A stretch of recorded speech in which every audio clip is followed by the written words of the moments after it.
And we are live. Welcome to everybody to Catfish Weekly, along with Lyle Stokes and Chad Fields. I'm Josh Dunnigan, the weekend angler. And guys, we have a pretty good show slated for tonight. We're going to be talking about Little Dockeries, CPR, and we're also going to be talking about selective harvest, which tends to get a bad rap a lot of the time, but is actually useful and can benefit the waterway you're fishing.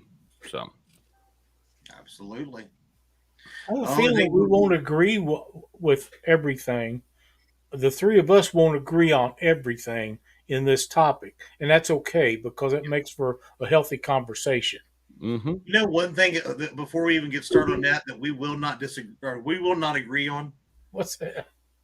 That daggone shirt you're wearing, man, that is ugly. That's a nice shirt. I like that. St. Louis Cardinals. Go Cubs, go! And Who's take that? the Bears with you. Do they still have a team? Moving on.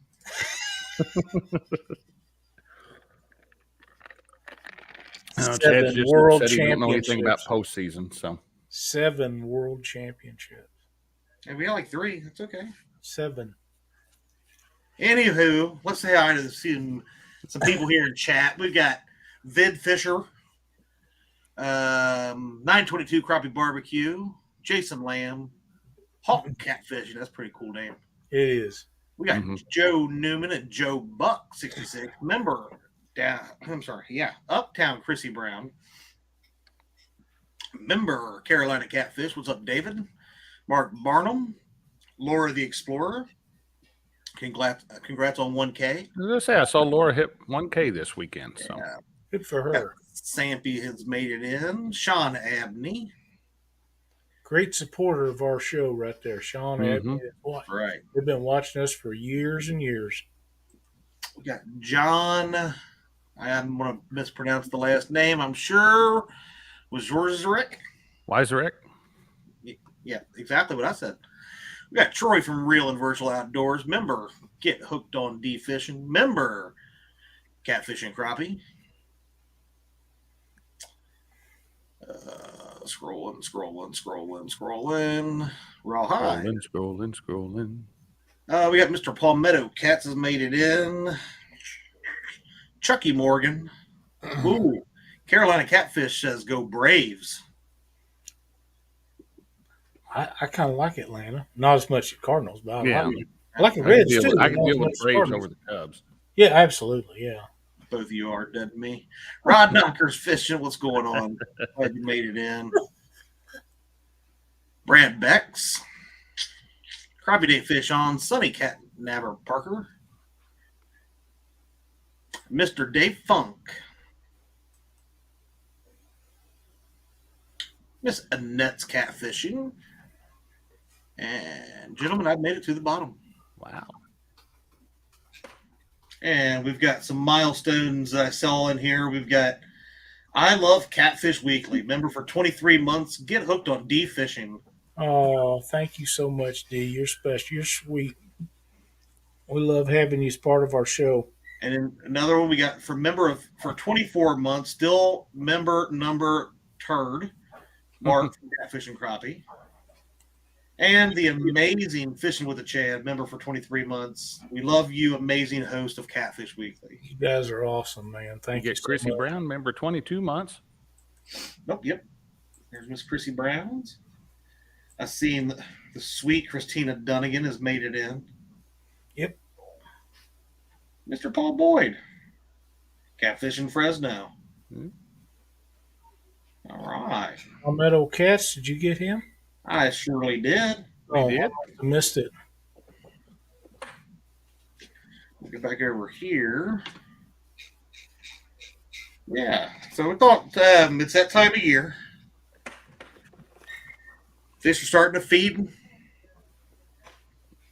People are starting to catch some big ones. Yeah. People are starting to catch more fish. And I had brought up this conversation because, especially in the YouTube community, we hear CPR preached a ton. You're right, Sonny. We do.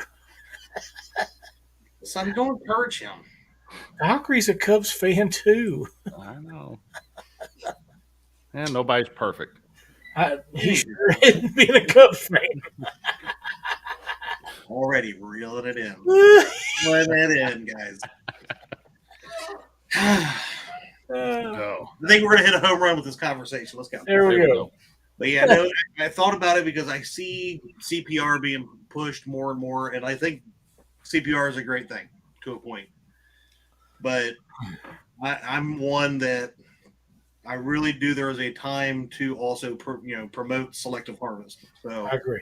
I wanted to get your guys' thoughts on it, Mm-hmm. and just maybe have a good conversation tonight about it. I think that's a great idea, Chad. And you and I talked about this a little bit before, but from my outlook, it looks to me like there's less and less talk and promoting of CPR than there used to be. I remember when that's all the conversations ever was when you was talking with a bunch of people was that, and we changed a bunch back in the old days. We changed we changed a bunch of people's mind on that because we come across and explained to them if you take and it wasn't about not keeping fish, it was about keeping all the big fish. And that when you catch those fish, they're yours. You have the right to do with them as long as they're legally taken to do whatever you want to with them. True. But if you take all the big breeders out, it's bad for the population. But if you don't harvest some of the other fish, that's just as detrimental, especially in a lake or something where they're confined. If they overpopulate, and it happens a lot in ponds, then they end up being about this. They get stunted. Look at Baldwin. Look at Wren Lake, and look at Baldwin. Yep. I mean, Baldwin is a blue cat factory, but they're 2 to 5 pounds. And I'm not saying that there's not fish bigger than that lake, because everybody proved me wrong on that. But the overwhelming majority of those fish are 2 to 5 pounds, and the channel cats are even worse in Baldwin. Yeah, they get about 12, 13 inches long if you're lucky. That's it. Yeah, and then you go to Mendota, and we got 30-pound. Right, right. And that is because that lake is maintained so well, and it's a great strain, or you can call it whatever you want, a great strain of genetics. There's good bloodlines in. You betcha. And but I considered every time Paul Ragsdale was one that he used to talk about catching and eating every fish that he caught. Good for you, because he was fishing places that didn't have big fish. But eventually he wanted to go to those places. And I said, Paul, just remember one thing, that if you keep all of the big fish that you catch out of whatever waterway that you go to, they can't reproduce and pass that gene on. With that being said, if you deep hook one, or something happens to it where it's not going to survive, by all means take that fish. Absolutely. Don't throw it back and let it go to be turtle bait. But in the meantime, and it's not wrong to take fish. No one ever said that around me that I didn't object to, because, like I say, you need to take some fish. And my God, who don't like to eat them? I love catfish, but I don't like taking big ones. And a flathead catfish is the best eaten catfish of all. They just are. And it doesn't matter what size they are. They are great table fare.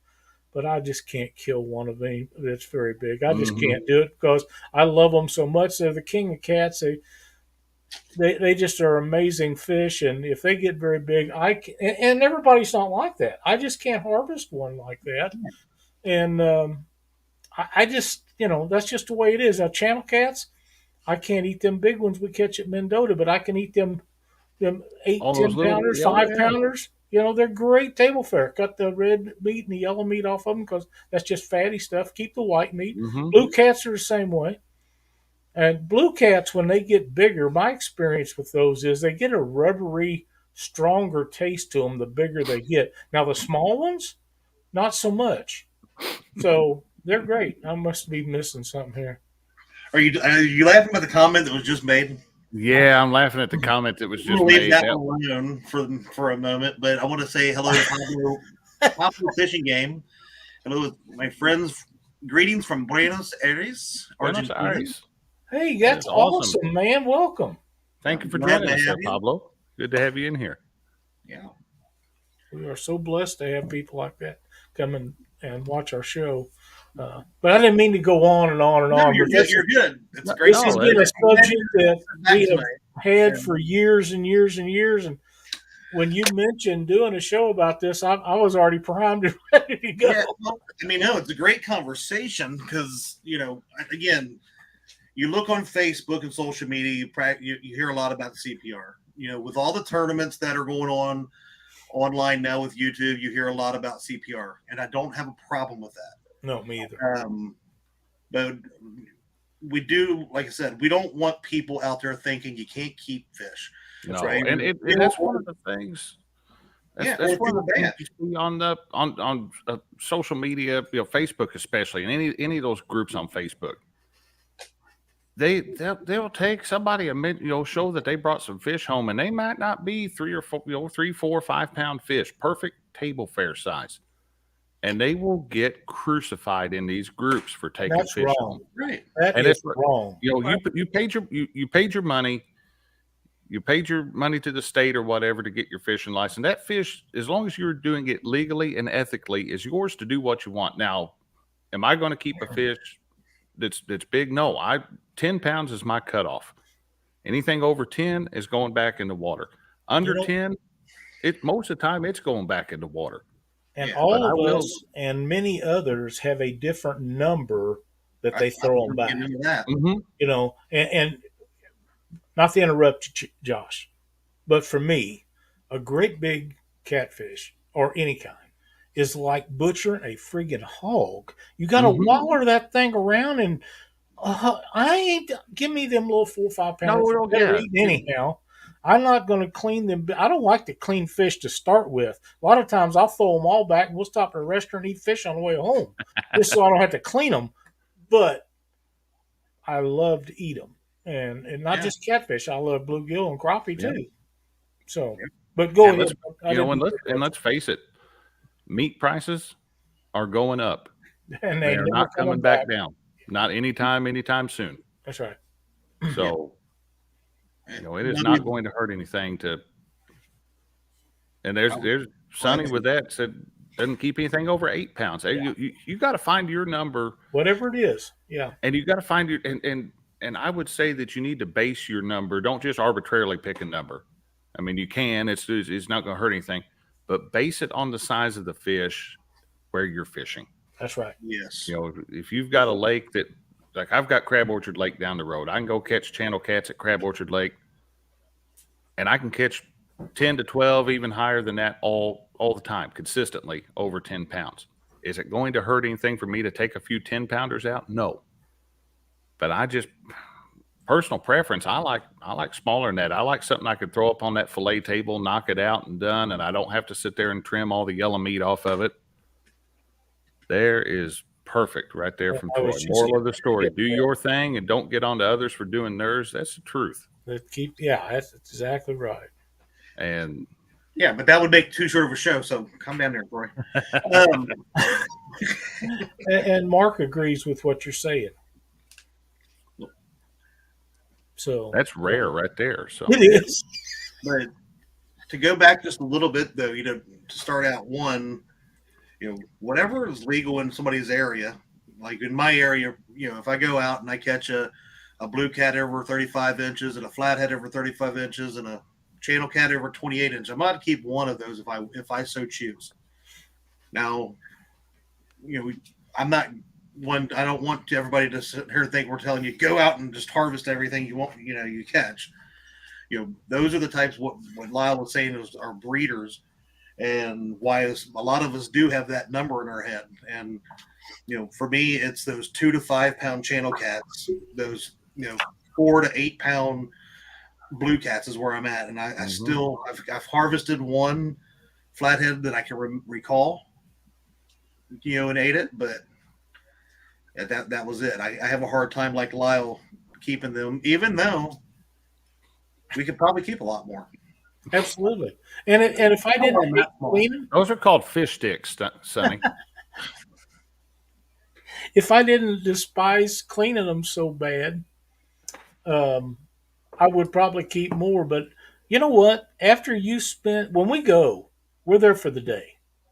I'm not going to pull my boat 30, 45 minutes or an hour and a half to go to the places around me that I like to fish and keep three or four of them and come home after being out there all day and clean fish. Who the hell wants to do that? And I'm not a believer, and I know a lot of people do this. You can put them on ice and leave them in a cooler overnight. They're fine. There's nothing wrong with them. But I don't want to get up the next morning to start my day cleaning fish either. No, that's the truth. I have left them in the cooler overnight, and I tell you what, I come out the next day. It was probably 12, 16 hours between when I left them and when I went to clean them, and they were still alive in there in the cooler. Really? So I mean, they're sitting there with their gills opening, but we have weird luck like that. Chad saw the carp that I'd caught in the cast net that was still alive, and he was on ice. He wasn't even on any water, and he was still alive, and he swam away. So, do we dare touch other kinds of fish besides catfish in this conversation? Why not? Okay. I mean, I keep all kinds of fish. Yeah. Well, here's something that our good friend James Dockery taught me. Damn, I hate to admit that. Oh my god. The bluegills and crappie, two of my favorite eating fish next to catfish. We have very lucrative limits in the state of Missouri on what you can keep and how many the numbers are, and it varies from lake to lake, from 9 and 10 inches. I think some of them are even 8 that you can keep. Personally, I like to keep them on crappie 10 inches or above if they're there. James told me that you might as well keep a lot of them fish because their lifespan is so short. 6-8 years maximum as a rule. Where a catfish will live 30 or more years. It makes Depending on genetics. Yeah. Pardon me? I said, depending on, like we talked about earlier, a fish's genetics of what they've come through, right? That's why some catfish grow fatter faster than others. That's exactly right, and it also depends on the water that they live in and what kind of groceries they got to live on. But yeah, I have no problem keeping a limit of crappie or bluegill because they grow and populate so fast, and they're like rabbits having little ones. We're a high percentage of catfish eggs are eaten by other predator fish, right? And because they have big piles of them, but they lose like 1% survival rate. Well, if you got 300,000 eggs, that's only 3,000, and then of that 3,000, some of them will get caught and killed, and different things happen to them. So you're looking at another 20% of them losing them before they mature. I was gonna say, I thought, if I'm not mistaken, it wasn't. I thought it was more like 1% or maybe something along those lines actually grow to be sexually. Yeah, I think 1% reach maturity. Right. That's exactly right. Yeah. Yeah. And when I give numbers like that, I don't just make them up and throw them out. I've read every study that the Missouri Department of Conservation has made, and you can go to their website. Some of it's a little hard to find, but it's all there. And they have done studies for years and years and years. And I've told you guys before, Missouri is one of the most revered conservation departments in the United States. They do everything on at least a 5-year basis before they make a decision on rules and regulations, and they're sure of what they say before they put it out to where you can read it. Sean P has a good question. Serious question. Do blues do good in ponds? I would say no. I wouldn't think that they. I don't know of any ponds that I have don't know blues of in any them. whether that they survived. Yeah, I wouldn't think that they will survive The very long. the lakes that I even looking at lakes, the lakes that I know that have blues, usually those lakes have some form of a current running Yeah. through them. Like Yeah. like Crab Well, Orchard, regardless of what people say, there's no blue cats in Crab Orchard. At least not a population of them. yeah, I And mean, if you're talking about a single fish, it'll obviously depend on how small it is when you put it in and how big the pond actually is. It'll probably live a little while. mm-hmm, Like Josh was saying, they talk about like Taylorsville Lake down in southwestern Kentucky. It's about an hour south of Louisville.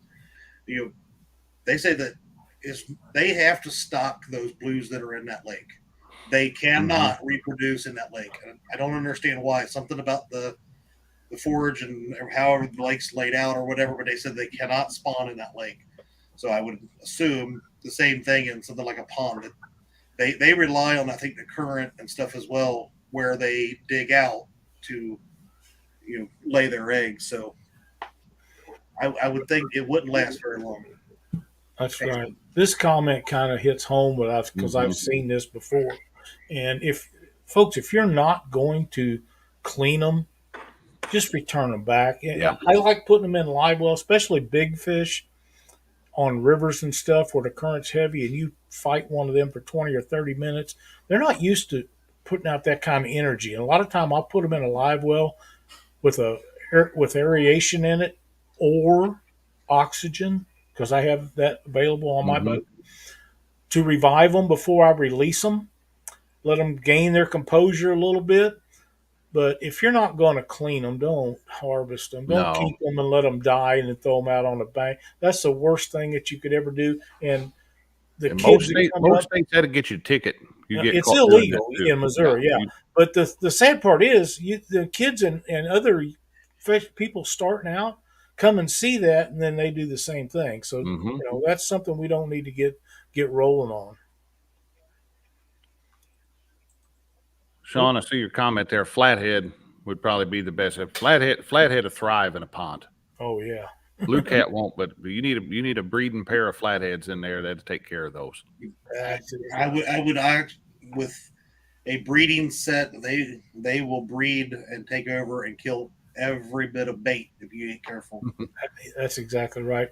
And I've told this story before too. But my son Mark and I was out fishing one time right before he went into the Army, and he caught a 26-pound blue. That at that time, and it still may be, was the biggest fish he ever caught. And we put it. I had caught shad and put them in the live well. We wouldn't plan on keeping any fish, and that one was kind of stressed, so we threw him in there. 30 minutes later, we get ready to check on him. There's only one or two shad left. He had ate them all. Ate them all. He thought you took him to the buffet.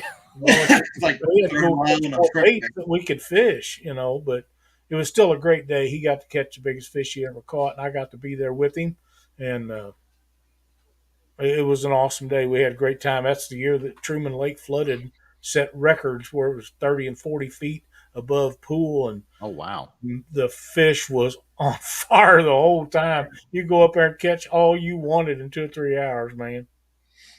But I agree with what Sonny's saying here too. We go crappie fishing sometimes. Fishing with Betty and Brandon and stuff, we kind of caught on to us. When you have, say, a 9-inch limit on even like crappie, keeping those 9 to 11 inchers and throwing back to the 13, 14, something like that, and let them back, catch a limit of that other range. Let that big 13, 14, 15-inch females go back out and start breeding. Let's see.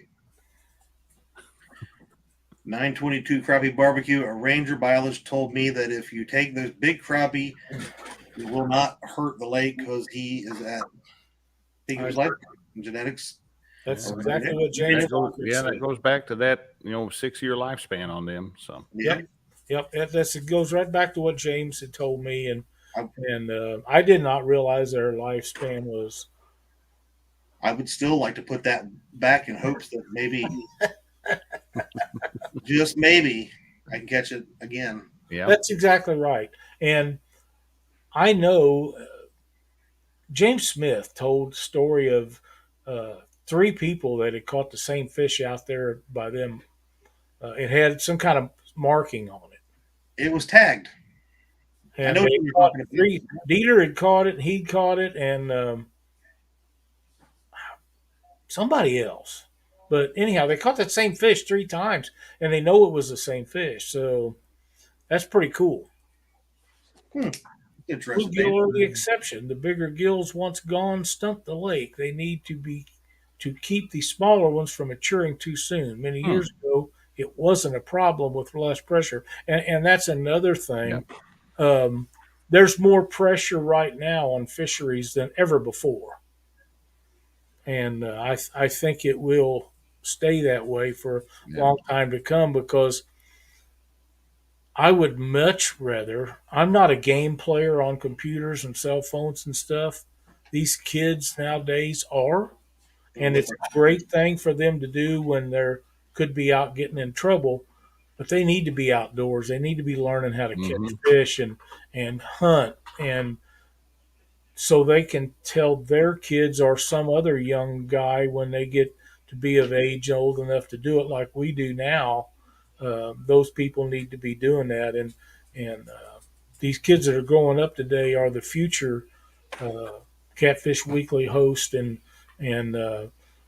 tournament fishermen and do all the stuff that we're going through right now. These kids will be doing that in another 15 years or so. And when we're sitting around watching them saying, man, am I glad they listened to some of us when they was growing up. Yeah. That's the truth. And some of them's not. They're going to have different ideas, and that's okay. We will adjust to what they decide because we'll be so old it won't matter. Well, me anyhow, won't make any difference. Oh man. Well, Yes, Sonny says some people are tagging fish, and just a second, Chad. no, you're fine. I think that's a great idea. I would love for that. The Missouri Department of Conservation let me do that. If they would, I would make the rest of my working career in fishing. That's what I'd be doing. But they will not, and they won't even let me go with them when they do it. I've begged for that to happen. Because I've heard stories of them chasing guys down that was fishing so they could find out if where they was catching fish at because they can't find them to tag them. And if you can't, you need assistance. Don't hesitate to ask. People will help you. But there's people that would love to do that. I would love to tag the fish and keep track of them. I got interested in that kind of thing years ago, killing tagged banded geese and ducks. I thought it was a great idea then. I think it's a great idea for fish now. But, it is the law says you can't do it, so you can't do it. Yeah. Mark says these kids need to learn how to clean my crappie. My response is, Mark, you need to learn how to clean both sides of your crappie. I was going to say both sides. Yeah. Or catch them. Oh, man. I ain't going to talk too much trash on Mark. He does have a crappie tournament coming up this weekend. So he does, Sunday. And I think you can still get in if you desire to. And I think that Chrissy and Ernie Brown, Ernie and I talked earlier, I think that they need to jump in there. He just needs a few more and they get to the green wheel. That would be fun. I can't believe Stan 3 would say something like that to me. Oh, I almost highlighted it. Dieter says, sadly, we are pretty sure that the tags are injected in 2 to 3 years. Ejected. Excuse me. That may depend on several factors. I don't know. That's why I always wanted to get involved with that, and I just can't do it. But I still think it's a great idea, Dieter, and welcome to chat. We're sure glad to have you watching our show tonight.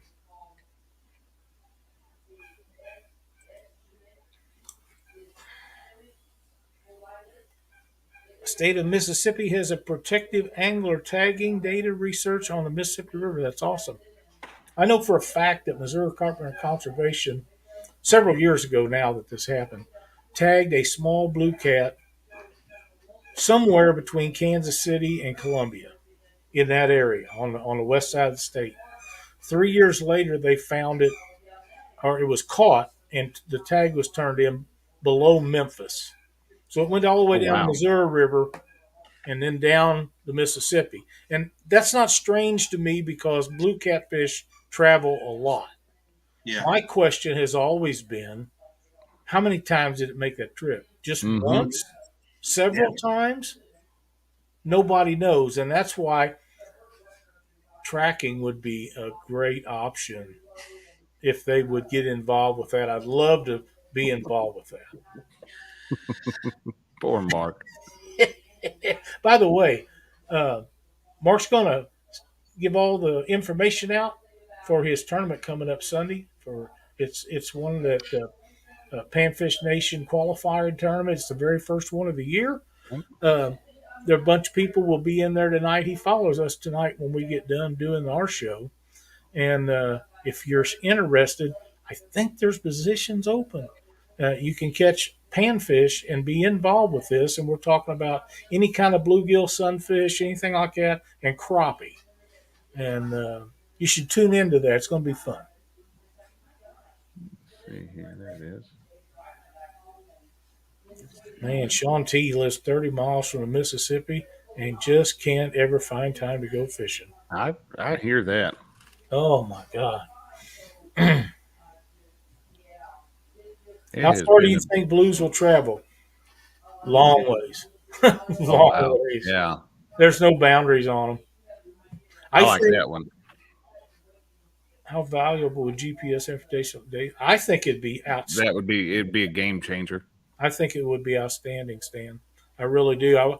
Like I say, I have dealt with everybody in the Missouri Department of Conservation from the top to the bottom and everybody in between when they needed help getting regulations passed on Lake Ozark and Truman and all their tributaries. I was at every meeting, helped them. When Cindy and I walked through the door, they would come up and they knew our names, first name basis, and shake our hands, had a place for us to sit, went to the state house, the Capitol, and spoke in front of Congress to get these regulations passed.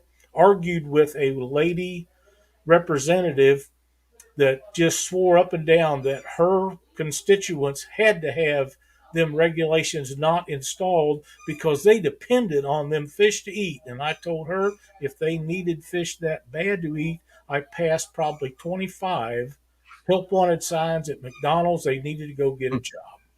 And the whole place erupted. And that was my experience of speaking in front of Congress. But I did enjoy it, and we did get the regulations passed. And a lot of that is thanks to the viewers because I was having people send letters and emails from every state. Anybody that watched our show, this went on for a couple of months, and they got so tired of answering. Missouri Department of Conservation has a deal, or they did. If you send an email, whoever you send it to, before they do anything else, they got to answer all of them every day. And they finally messaged me and said, "Will you please stop? We can't get our jobs done because we're answering all these emails." And I consider that a huge success. That's a win. Yeah. And if we ever need to do that again, I'll be the first one to stand. It's okay, boys. Here is the email addresses that you need to send these to. I would be happy to do that. There's what I was talking about, Josh. I just saw that. I was just replying to that. Milford kicked my tail Friday. Sonny fishes that a lot. And we're already, Christina and I have been talking this weekend about making a trip out there to Milford. So welcome, Danny. Glad to have you. Beautiful lake. Beautiful lake. Oh, Danny. Oh, Danny. Racing the mirror and broke the new glass. Danny, you can tear up an anvil with a tack hammer. We've told you time and time again, Danny, do not look directly into the mirror. It'll break. Anyhow. Hey, Freddie. Hey, Freddie. Glad to see you, buddy. Doing yard work. Come over and do yard work at my house, Freddie. I'd let you drive my mower. You don't even have to bring your mower. Just come out and you can ride it. I'm going to let you guys carry on the conversation. I feel like I've took up the whole topic tonight. And I've been working on that boat so bad I can hardly walk, but I ain't had Lyle's, a talking Lyle's yet. basically just said he's going to let the inmates run the asylum. I mean, you've covered just so much of it already, but I think kind of just to back it up a little bit for maybe some folks that just came in, we're kind of talking about CPR versus selective harvest. What it means and really what we think should be done. Right? I mean, this is our opinions. But, yeah, and we're if somebody has a different idea, we're open to them. Mm-hmm. Yeah. I think too because we talk a lot about the commercial fishing and what it does to our waters. And I think with the CPR, because I hear 99% CPR everywhere. I know you said you don't think it's as pushed as much as it used to be. It used to be pushed a lot more. I think it's pushed tons right now, to where, like I said, if people needed to, feed their families and they're legal, like Josh said, right? They're paying for their license and they're doing it legal. They have every right to whatever fish they catch if they want. But our job, what we kind of want to do here is to help educate, right? So, right. We want to talk about the breeders, and why we push the CPR on breeder size fish. Lyle was talking earlier. You're talking, and I have it pulled up here. It's talking 4,000 to 8,000 eggs per kilo. So you're talking 2,000 to 4,000 eggs per pound on a fish. So you're talking about a difference between an 8-pound fish and a 60-pound fish that's breeding. That's a heck of a lot of eggs. And when you're looking at a 1% ratio of that fish's eggs making it to reproduce again, we need it. Well, if Chad gave me CPR, let me get. Really, Shanti? Dude, I would rock at a CPRist. That's right. Mostly the mouth to mouth. Here we go. Now this. And it's there it goes. Now the chat squirreling. But we talked about it a little bit too, though. The size, and I don't know, Josh, if you said, but I was talking about like channel cats. I really prefer those 2 to 5 pounders. I really don't keep any channel cats over 5 pounds. Same thing, with blues, it's more of that. I guess I could go 3, but 4 to 8 pounds I really like. And then flatheads are just, I can't do it. I've never taken a flathead. I don't catch enough of them to even consider taking one. I mean, I catch maybe one every couple of years. So I'm going to let him go. But, we're blessed here to have a very healthy population of channel cats. They grow big in our waters. There's something to be said when a 10-pound channel cat isn't that, it isn't. I mean, it is special, but it's not. It's common. So yeah. If I'm going to harvest cats, I prefer that 3 to 5 pound range, just because they're the easiest ones to fillet. They're the easiest ones to trim up the meat on. But I'll keep them all the way up to about, anything over 10 is going. And we got it past where you can keep 2 flaps on. That's your eldest brother, or the longest living one. Never heard of him. Nah, I don't know who you're talking about. Welcome, Luke.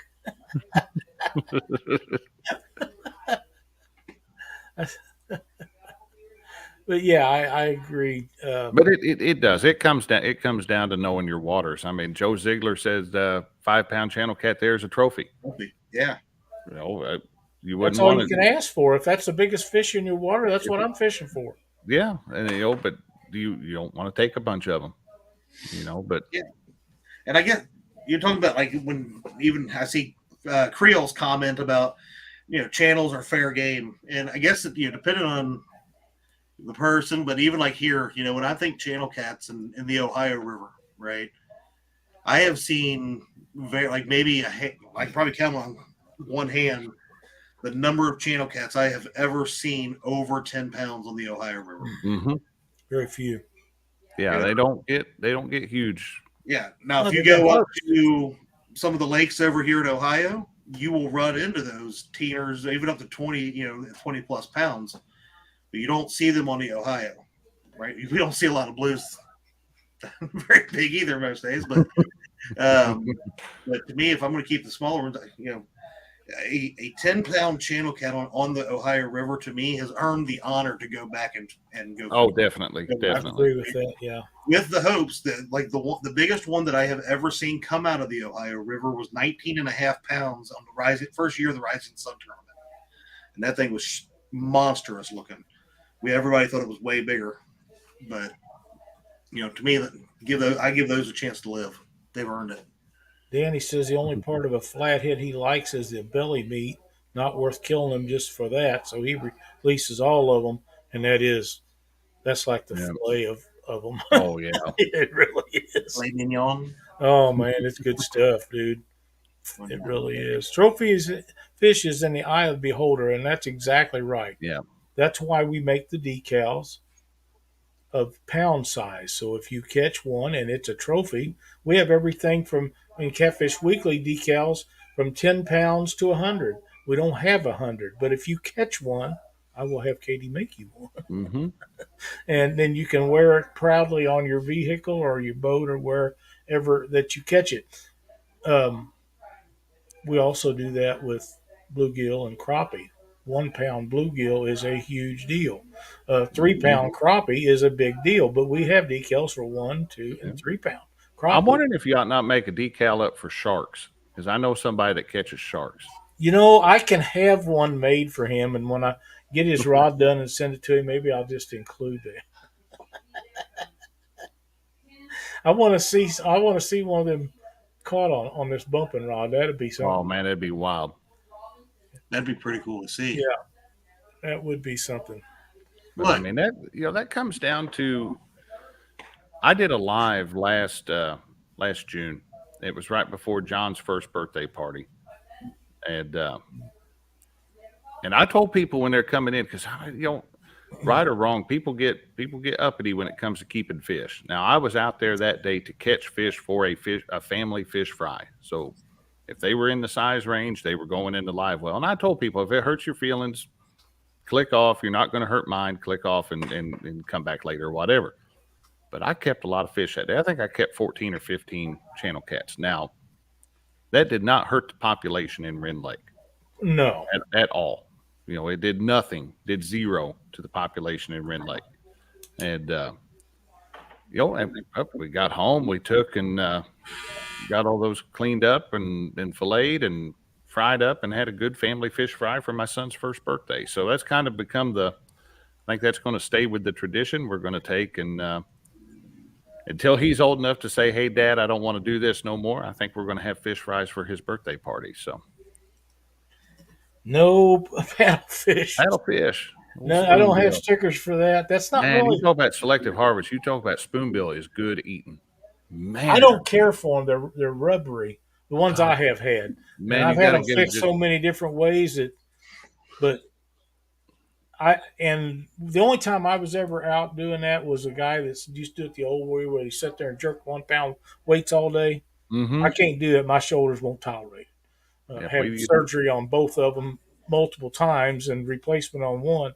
I just can't sit there and jerk him things. Yeah, we used to go. We used to go snagging for those back behind Kentucky Dam, back before the Asian carp took over. Yeah. Now those you can take every one of them you catch. So Asian carp. Yeah. Asian carp, not spoonbills. In the state of Missouri, if you're not allowed to throw one back alive, it's mandatory you kill them. Yeah, you got to dispatch it. And it should be that way in every state. And the star of the show has come to see me. There's a puppy. She's been in trouble today. Can't. Never mind. But, a lot of people love spoonbill.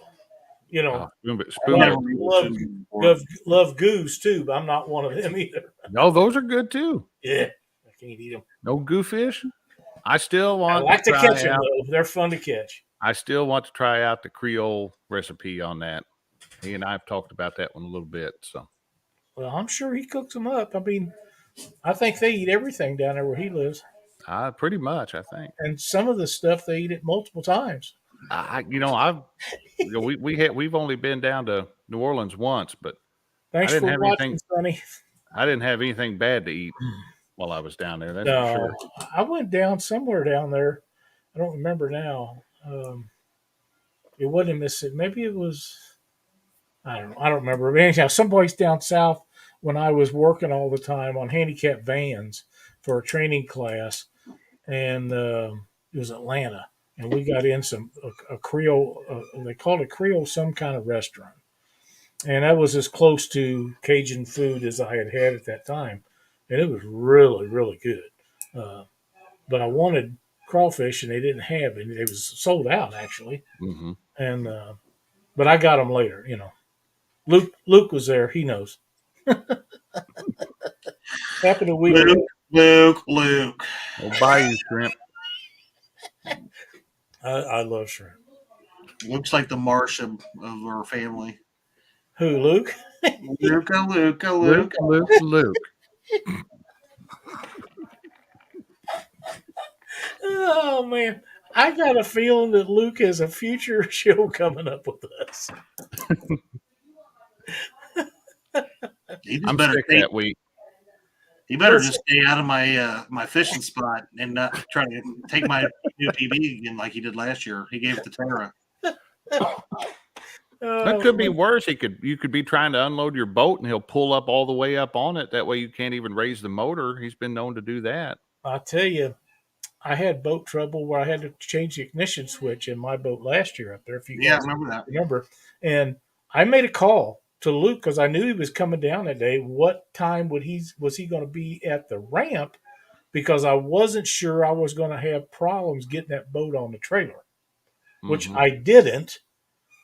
But he was there to help me just in case. Of course, I know you guys was fishing. If I'd have called one of you, you'd have been there too. But if you're fishing, you need to do that. He had to unload his boat anyhow. And he didn't mind helping me, but we got it all done and had it happen.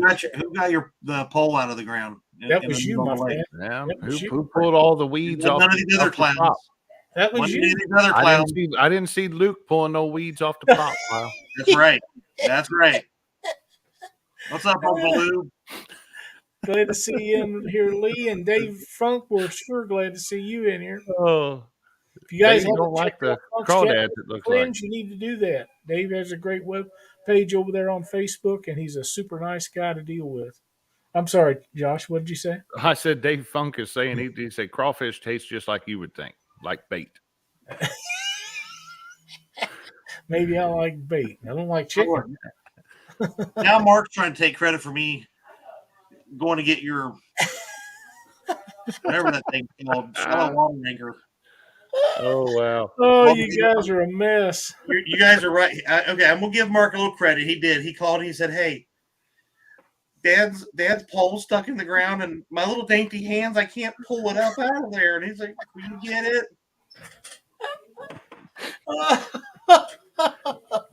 But he had in Mark's defense, he did ask Lyle what zip code he was in, and then that was too far for him to go to get the pole out. So.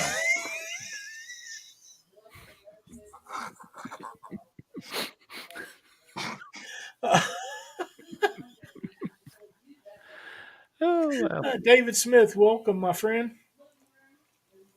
That's exactly what he reminded me of. You're having a strong hand. I know what movie you're talking about. Oh man, I'm glad we went with this topic tonight, Chad, and not because I went overboard telling stuff about how I feel about it, but this is something that's important, and if it's not important to our viewers, it should be. It's kind of like voting. It's a privilege to be able to do that. If you don't vote, you shouldn't have an opinion on how things are run. If you don't talk about CPR and selective harvest, when all the fish that you want to catch are gone, don't say anything because you didn't stand up and voice your opinion. And we love to see your opinions in chat. Yeah. It makes for great conversation. Right. And you could convince me, if you convince me that you have a different feeling than I do about things like that, if you convince me, I'll tell you I agree. Mm-hmm.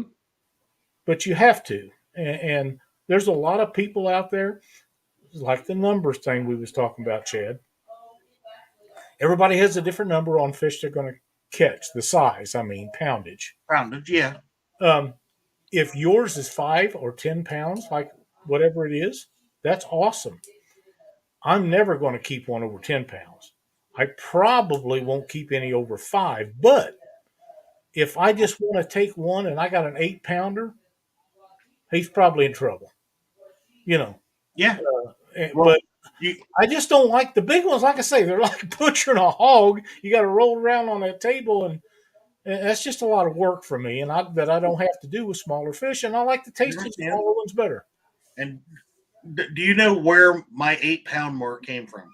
No. And I could be totally off.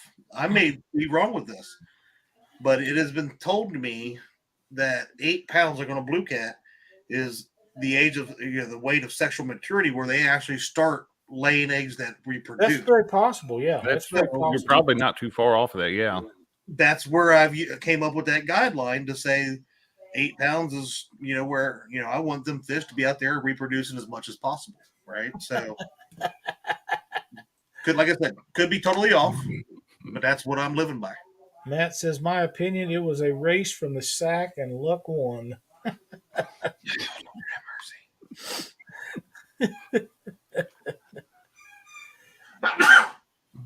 But yeah, like I say, everybody has a they have slot limits.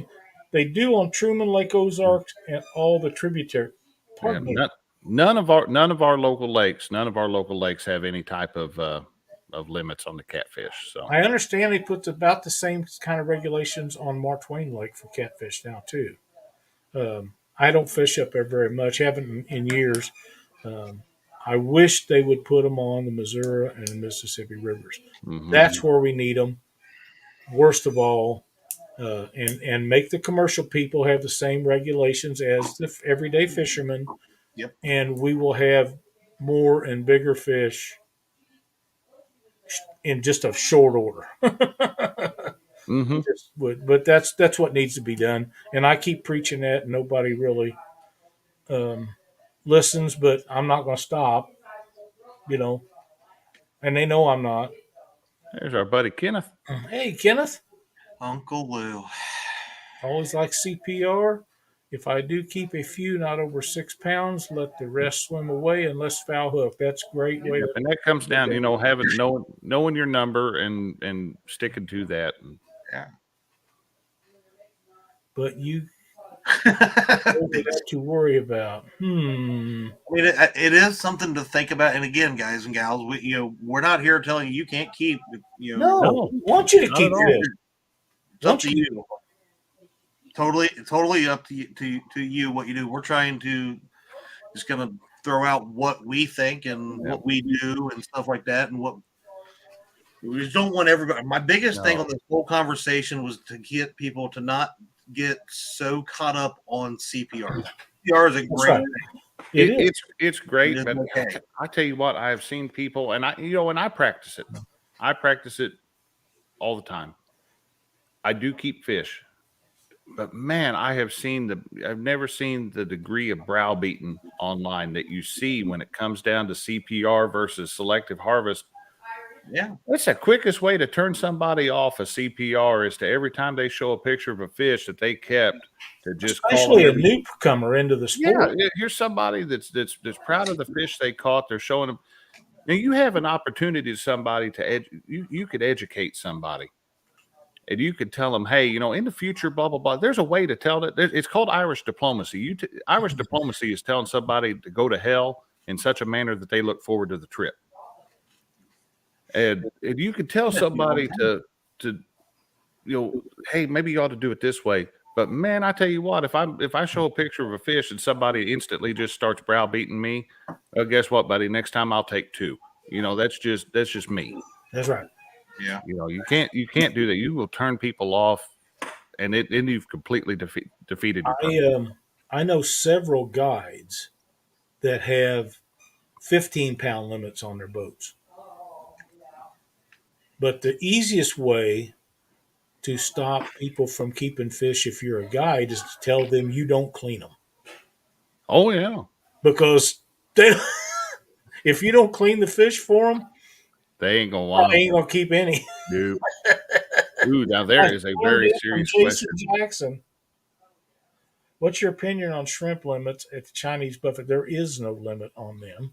Mm-mm. They are commercially harvested, and they are for my liking. Just keep them coming. I'll eat them till I can't eat no more. Lyle, did you see the shrimp on top of my steak that I had the other I night? did. It really made me hungry. I might think have it to should- go up for all you can eat shrimp Friday night. Ooh, that sounds good. It does. That sounds really. I almost, when I was driving home Friday, I almost dog-legged when I got to Kansas City and went down towards Buffalo. You should have. I was like, but I did the math, and it was going to be like 8 or 9 o'clock, I think, probably when I got down that way. And I'm like, that's too late to be going out and try to. Now here, I had a room you could have stayed in. You know, I've offered that room to Chad and D too. They don't ever show up either. I'll bet Luke would show up. Luke has been offered that room also, and he's not made it yet either. Maybe that's why we didn't, because we already knew that the thought of Luke's cooties were already in that bed. Oh, He probably left tadpoles in it. Leopard frog. That's what it was. Not tadpoles. Leopard frog. Oh, I wondered what the Christina. heck you were, where you were Yeah, going I with knew that. I was thinking, but now I knew where it went, and that's not what I was doing. Christina said, "I can keep you, Josh." She'd be calling, but I've been back 3 days. I no more out my welcome. Look at that. damn it. Man, Danny says around here people get mad when they see me throwing fish back. One guy told me he wanted what I catch. Dang near what. I've seen that happen. I have seen that happen where you catch something, you go to release it, and people get mad, and it's like, buddy, you didn't catch it. Years ago, used to have a guy that I went to school with his kids that drove a dump truck for a guy I'd done a lot of work for. He come in and he said, "Been fishing?" I said, "Yeah, we went out the other day." He said, "How many? Did you get me one?" I said, "No, I throwed them all back. It was too little." I said, "Hell, they wasn't 6, 8 inches long." He said, "Let me tell you something, son." He said, "If they can get on that hook, they're big enough to bring home." And that's the way he felt about it. His name was Harper Allison. He was a great guy. And but yeah, that's too small. He comes with multiple boats. I got an acre he can park them on. There we go. You can fit a lot of boats in an acre. Yeah, that's just that much less I got to mow. Well, They say it's an acre. I don't think it really is, but that's what's on the deed. So, what did David say? there it goes. Said, look at bass fishermen. They complain nonstop about largemouth and lake shrinking, but the tournament directors have weekly tournaments during the spawn. That tore up Lake of Egypt right here by us. Lake of Egypt was an awesome bass fishery. And now you now have tournaments, multiple tournaments, three and 4 a weekend. Yeah. All during the spawn, and they cut them out about Memorial Day.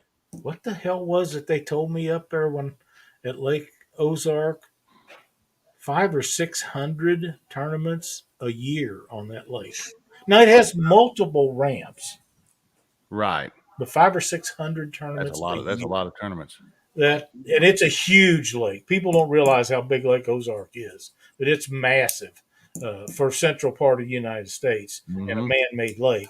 But that's a lot. And in the summertime, if you are a pleasure fisherman, between the tournaments at every boat ramp in the world up there and the pleasure boaters, it's hard to get a parking spot a lot of times. Mm-hmm. It really is. So if you're not out there at the butt crack of dawn, you probably aren't going to. No, and I tell you what, you can have a 20-foot boat and you are outgunned out there at Lake of the Ozarks. That's a fact. You are out there. You might You're as a well lot better off to go to Truman, Palm de Terre, Stockton. You really you are. might. You just like being in a John boat out there. Yeah. Yeah. They're some of the biggest pontoon boats out there I ever seen, and they're fast. Mm-hmm. They really are. Yeah, we were down there that week. That weekend we were down there. The cigarette boats were running like crazy. So, Yep. something be said when I can run 60 and you're running 100. I know to get out of the way. So That's right. I had that Monster Cat, and it was a screamer. It was a real fast boat, and I was outgunned, way outgunned down there.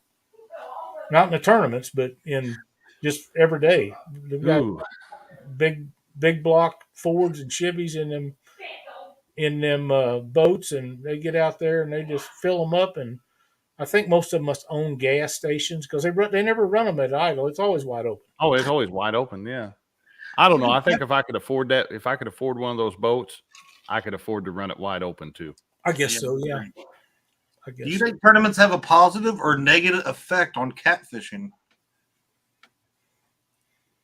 I think that depends on how the tournaments are conceived and the participants and how they conduct themselves. I really do.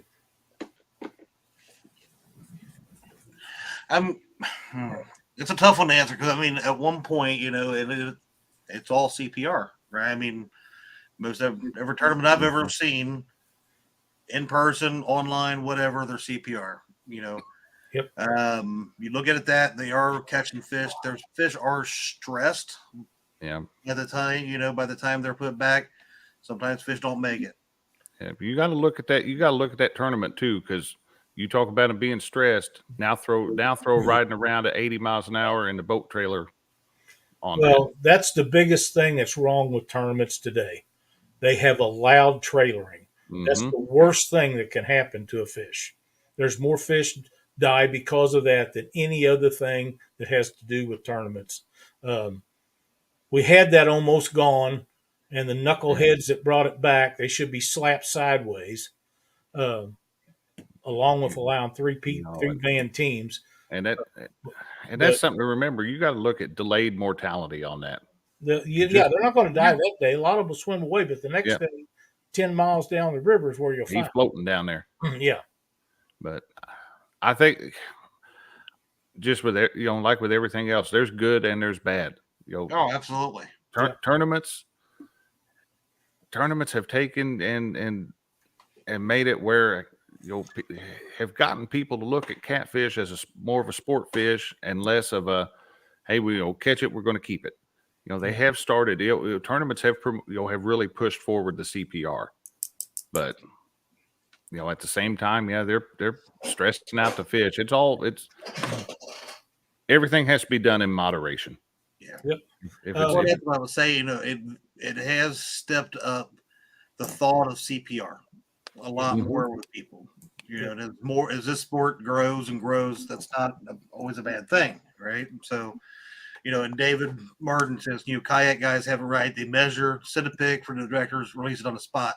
Mm-hmm. And that's kind of what with the online YouTube tournaments has really helped with, because you're not holding them fish in your live wells all day, or like even the trailer, and it does not happen, blah, blah, blah. And then fish are released right then and there. So that has been helpful, I think. I think so too. Well. And I'm not a believer in measuring fish and saying it weighed this much, because the bigger the fish, the further off that becomes. We've checked that numerous times, and it just don't hold water. If that's the only way you got it, I understand them guys can't hold them up in a kayak most of the time without falling in with them. I got that. That's the best way they've got to do it, the most accurate way. But I'm not a believer in measuring fish and saying, okay, it was 80 pounds because the length was this, the girth was that, and you multiply it times this. That's just not a real accurate way to do it. If you're gonna weigh fish, weigh them on a set of scales, digital preferably. But there's just no way that I, if I was in a kayak, if I ever was, which I will not be, I ain't standing up, because I can see myself falling out of it and it going on down the way and me trying to catch it. Yeah, that ain't no way that's going to ever happen.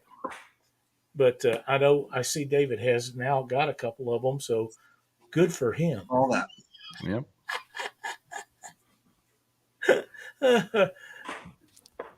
I think, guys, we're starting to cut into Mark's time a little bit. So we are, and he's going to have a great show tonight. So be sure to stop over there and visit with Mark. We're going to go over some things about the upcoming Panfish Nation tournament. So but he has the first qualifier. We do have one more thing before Yes, let's do that Before we because this cut is it out, really though. good this week. Because we didn't get to do it last week. I'm sorry. Like I said, I was out away from home. My laptop and Outlook and everything was just, they weren't playing well together. But we've got the Catfish Weekly bragging board for this week. We've got some good fish on it. And what do you say we take a look at that? Let's do that. Yeah, me too, Buggy and Dave. All right, guys, let's take a look at the Catfish Weekly bragging board for the week of April 23rd, 2023.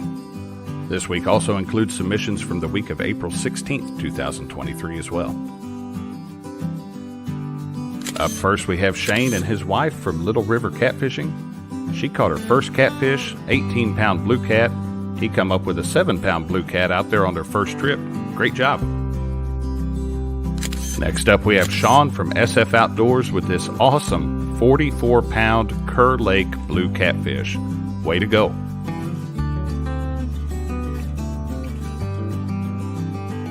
Next up is our buddy Kyle from Fishing the Rut with this awesome 41-pound West Tennessee blue catfish. Look at that smile. It's hard not to smile holding a big fish. David Altizer was a proud dad this week. Here's a picture of his son Aiden and his very first flathead catfish.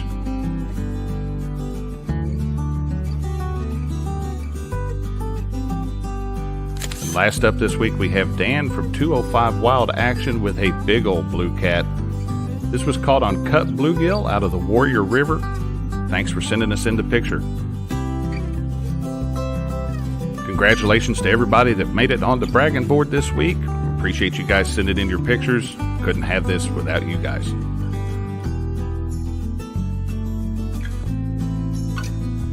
Don't forget, you too can be featured on the Catfish Weekly bragging board.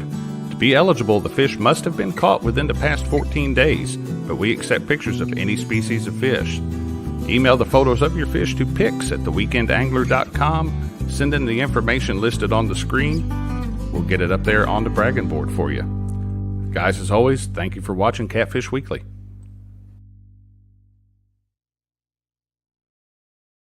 Very nicely done, Josh. Very nice. Good fish this week. I already Good understand you already have entries for next week. Is that right? I already have entries for next week. We've got 3 fish on there already. But That's outstanding. you know, just to kind of clarify it, anything, I'd prefer everything be in by Friday, but it doesn't always happen. But if you get it to me by Monday morning at the latest, I can get it into bragging board. But I usually put together the bragging board video around, 10 or 11 o'clock in the morning Central Time on Mondays. So once it's made and once it's rendered, I can't add anything to it. So. I want to welcome Size Matters Catfishing with Cause, and Outdoor Addiction into the chat tonight. Yeah. See, Little River's joined us in here too. And you're good, Dave. We still love you, buddy. Absolutely. No, we're all good, Dave. Any other closing statements, gentlemen? Nope. Nope. Have a great week. Go over and check out Mark from Catfish and Crappie. That's right. And Thursday night, Chad will be live with the bait show. After last week, Chad will be on the show because them 2 clowns. And Brian and Freddie in there helping him. So be a great show. And then we'll follow it with Panfish Nation. Mark and I will be in there. And then we'll be right back next Monday night on Catfish Weekly. Thanks, everybody, for watching and participating in chat tonight. I thought we had a great show. Hope you enjoyed it as much as we did. We'll have another great topic next week, and we will see you then. Sound like a plan. Have a great week, y'all. Yep. Take care, everybody.